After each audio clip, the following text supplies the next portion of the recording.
Hello, নমস্কার বন্ধুরা। এলোমেলো চ্যানেল নিয়ে আবারও হাজির হয়েছি। আজকের ভিডিওর বিষয় আপনারা থাম্বনেলে দেখেছেন, তাই আমি সরাসরি ভিডিওতে চলে আসছি। সম্পূর্ণ ভিডিওটা আপনারা দেখবেন। আমি খুব প্রাসঙ্গিক ভিডিও তৈরি করি, শুধু ভিউ পাওয়ার জন্য আমি ভিডিও তৈরি করি না, যাতে মানুষের কোনো কাজে লাগে, এটাই আমার উদ্দেশ্য। সেই জন্যে হয়তো আমার ভিডিওতে ভিউজ কম থাকে, এটা আপনারা দেখবেন। যাই হোক, আজকের হার্ট ফেলিওর রোগীর জীবনযাত্রা, এই নিয়ে আমি ভিডিওটা করছি। দেখুন, হার্ট ফেলিওর বললে সাধারণ মানুষ কিন্তু ব্যাপারটা বোঝে না। তারা হার্ট ফেল মানে জানে যে মানুষের মৃত্যু, যে হার্ট ফেল করে মানুষ মারা গেছে। অর্থাৎ হার্ট ফেলিওরটা কী জিনিস, এটা কাউকে বললে তাকে আবার নতুন করে বোঝাতে হয় যে হার্ট ফেলিওরটা কী। তখন বোঝানোর জন্য আমাকে বারবার কিডনি ফেলিওর কথাটা তুলে ধরতে হয়। কারণ কিডনি ফেলিওর ব্যাপারটা মানুষ জানে যে কিডনি তার কাজ করতে পারছে না, তখন তাকে ডায়ালিসিস কিংবা শেষের দিকে ট্রান্সপ্লান্ট করে বাঁচাতে হয়, এটা লোকে জানে, কিন্তু হার্ট ফেলিওরটা জানে না। তাই আমি এই ভিডিওটা তৈরি করবার আগে একটু হার্ট ফেলিওর সম্বন্ধে বলে দিই। দেখুন, হার্ট ফেলিওর প্রধানত হার্টের যে কাজ, পাম্প করে শরীরের সর্বত্র রক্ত পৌঁছে দেওয়া। হার্ট যখন এই কাজটা ঠিকঠাক করতে পারে না, অর্থাৎ যতটা রক্ত তাকে পাম্প করতে হবে বা দরকার একটা মানুষের বেঁচে থাকার জন্যে, সেই পার্সেন্টেজ বা সেই পরিমাণে রক্তটা হার্ট পাম্প করতে পারে না, কম রক্ত পাম্প করে, এটা হার্ট ফেলিওর। অথবা আর একটা হার্ট ফেলিওর আছে, আমি সেটা আর এখানে যাচ্ছি না, সেটা হার্টের রক্ত গ্রহণ বিষয়ে, সেটাও হার্ট ফেলিওর। যাই হোক, ওই বিষয়ে আমি যাচ্ছি না। প্রধানত হার্ট ফেলিওরটা হচ্ছে এই জিনিস, আপনাদের জানালাম। তা আমাদের মতো পরিবারে যখন এই হার্ট ফেলিওরটা হয়, এই ধরুন একটি মধ্যবিত্ত পরিবার কিংবা নিম্ন মধ্যবিত্ত পরিবার। মধ্যবিত্ত পরিবারে বর্তমানে মানুষের আয় কেমন? ধরুন কেউ যদি একটা প্রাইভেটে চাকরি করে কিংবা ব্যবসা করে, তার আয় 15,000 কি 20,000 কি 22,000, 23,000 কি 25, এরকম ধরনের আয়ের মধ্যে তাদেরকে চলতে হয়। তাই এই আয়ের মানুষদের টোটাল পরিবারকে তাদের খাইয়ে পরিয়ে রাখতে হয়। এবার যদি কোনো কারো হার্ট ফেলিওর হয়, তাহলে তাদের অবস্থাটা কী হয় একটু বুঝে নিন। কারণ জমানো টাকা সবার থাকে না। আজকে আমি নিজে ভুক্তভোগী, তাই এই ভিডিওটা করছি। হার্ট ফেলিওর হলে তাকে মাসে 5,000 কি 7,000 কি 8,000 কি 10,000 টাকার পর্যন্ত প্রতি মাসে তার খরচা হয় ওষুধ বা অন্যান্য টেস্টিংয়ের জন্যে। এরপরে আছে তাকে 1 মাস 2 মাস অন্তর তাকে ইকো, তার সঙ্গে ব্লাডের কিছু টেস্ট এগুলো করাতে হয়।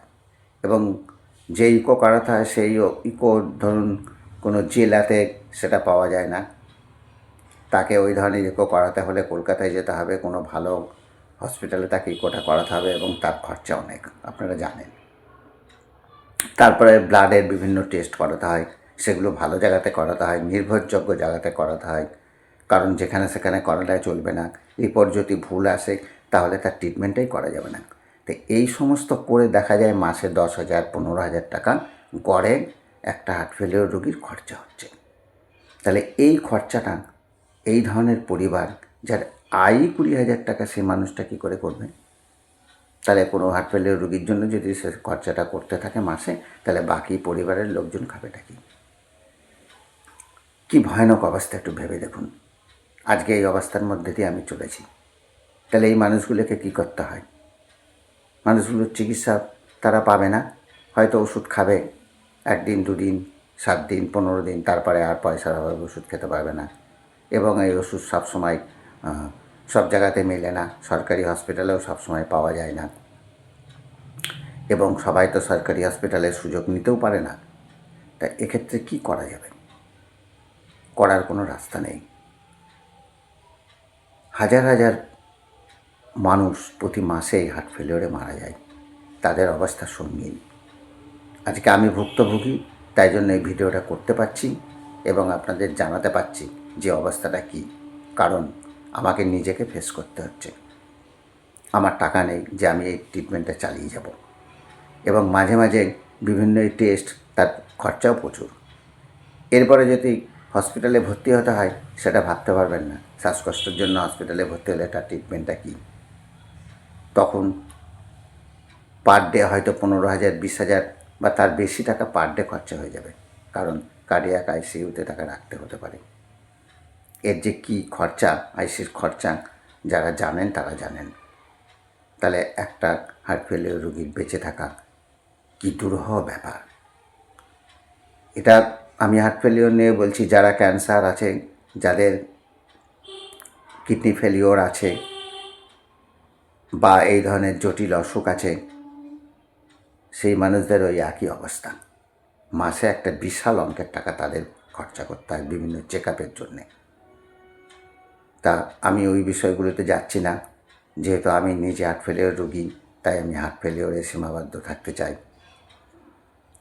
একবার হয়তো আমি ভালো জায়গা থেকে চেক আপ করিয়ে এসেছি, আমার কাছে রিপোর্ট আছে, আমার সমস্ত ওষুধপত্র লেখা আছে, কিন্তু ওই ট্রিটমেন্টটা ধরে থাকলে তো চলবে না। ওষুধের প্রচুর সাইড এফেক্ট। তখন আমাকে এই ওষুধগুলোকে চেঞ্জ করতে হতে পারে, বাড়াতে হতে পারে, ডোজ কমাতে হতে পারে। এগুলো করার জন্য ডাক্তারের কাছে যেতে হয়, এবং সেই ডাক্তারের ভিজিট অনেক টাকা। অল্প টাকার কোনো কাজ এখানে হয় না। তাহলে ভেবে দেখুন একটা হার্ট ফেলিওর রোগীর জীবনযাত্রা কেমন। এরপরে হচ্ছে পরিবারের যত্ন। পরিবার বোঝেই না হার্ট ফেলিওরটা কী জিনিস, কী যত্ন নেবে। তারা অন্য 5টা রোগের সাথে তুলনা করে বা আমাকে একটা সাধারণ মানুষ ভেবে আমার সাথে ব্যবহার করতে থাকে। কিন্তু সামান্য উত্তেজনা একটা হার্ট ফেলিওর রোগীর পক্ষে জীবনহানি যে কোনো মুহূর্তে ঘটতে পারে, তারা সেটা জানে না, তারা সেটা বোঝে না। একটা হার্ট ফেলিওর রোগী একবারে খেতে পারে না, তার দুপুরের খাবারটা 4 বারে খাওয়া উচিত। সকালের জল খাবার সেও 2-3 বারে খাওয়া উচিত, কিন্তু সেটা কেউ বোঝে না। যত্ন তো দূরের কথা, বোঝেই নাই মানুষটার সাথে কীভাবে চলতে হবে বা কী ব্যবহার তার সাথে করতে হবে। আপনারা জানেন না যে এই হার্ট ফেলিওর রোগী যদি কারোর বাড়িতে থাকে, তার পরিবারকে ডাক্তাররা শিখিয়ে দেন যে কী করে যত্ন করতে হয়, কারণ এটা একটা বিশাল কঠিন ব্যাপার। আগে তাকে বুঝতে হবে, জানতে হবে, তারপর মানুষটার যত্ন করতে হবে। সুতরাং একটা দুর্বিষহ ব্যাপার। হার্ট ফেলিওর নিয়ে আমাদের মতো পরিবারে বেঁচে থাকা কার্যত অসম্ভব, কার্যত অসম্ভব। তারপর সেইভাবে কোনো সাহায্য নেই। কী আর বলবো আমি এই বিষয়ে, বলুন। যতটুকু আমার মনে হলো আমি ভুক্তভোগী হিসাবে সেটুকু জানালাম। আমি অনেক সার্চ করেছি ইউটিউবে, এই নিয়ে ভিডিও নেই, কেউ কাজের ভিডিও তৈরি করে না। আমি জানি এই ভিডিওতে ভিউজ আসবে না, লোকে এসব ভিডিও দেখে না, কিন্তু আমি মানুষের কাছে অনুরোধ করবো আপনারা ভিডিওটা দেখুন এবং এই ভিডিওটা 5 জনকে দেখার ব্যবস্থা করে দিন। মানুষ জানুক যে প্রকৃত হার্ট ফেলিওর রোগীর কী অবস্থা। এটা জানানোর জন্যে আমার এই ভিডিওটা করা। আপনারা আমার ভিডিওটা দেখবেন, চ্যানেলটাকে সাবস্ক্রাইব করবেন, লাইক করবেন, কমেন্ট করবেন, যাতে আমি পরবর্তী ভিডিও বানাতে পারি। নমস্কার, ভালো থাকবেন।